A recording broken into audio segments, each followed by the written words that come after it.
பயணிகள் விமானம் விபத்துக்குள்ளானதில் 148 பேரும் உயிரிழந்திருக்கலாம் என்று அஞ்சப்படுகிறது.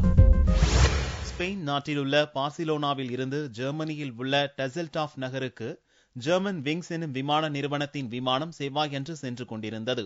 ஏர்பஸ் A320 ரகத்தைச் சேர்ந்த அந்த விமானம் தெற்கு பிரான்சில் ஆல்ப்ஸ் மலைத்தொடர் அருகில் உள்ள பார்சிலோனேட்டே நகருக்கு மேலே உள்ளூர் நேரப்படி 10:45 மணி அளவில் பறந்து கொண்டிருந்தது. அப்போது விமான என்ஜினில் திடீர் பழுது ஏற்பட்டு கீழே விழுந்து நொறுங்கியது. விபத்துக்குள்ளான விமானத்தில் 142 பயணிகளும் 6 விமான சிப்பந்திகளும் இருந்தனர். விபத்துக்குள்ளான விமானத்தின் சிதறிய பாகங்கள் கண்டறியப்பட்டுள்ளதாக தெரிவித்துள்ள பிரான்ஸ் அதிபர் பிரான்கோயிஸ் ஹாலண்டே, ஒருவரும் உயிர் தப்பியிருக்க வாய்ப்பிருப்பதாக தெரியவில்லை என்று வருத்தம் தெரிவித்துள்ளார். எளிதில் சென்றடைய முடியாத இடத்தில் விமானம் விபத்துக்குள்ளாகி இருப்பதால் மீட்பு பணிகள் மிகப்பெரிய சவாலாக இருக்கும் என்றும் அதிபர் ஹாலண்டே தெரிவித்தார். பார்சிலோனேட்டே நகருக்கு மேலே 38,000 அடிக்கு மேலே பறந்து கொண்டிருந்த விமானம் திடீரென கீழ்நோக்கி வேகமாக செல்ல துவங்கியது.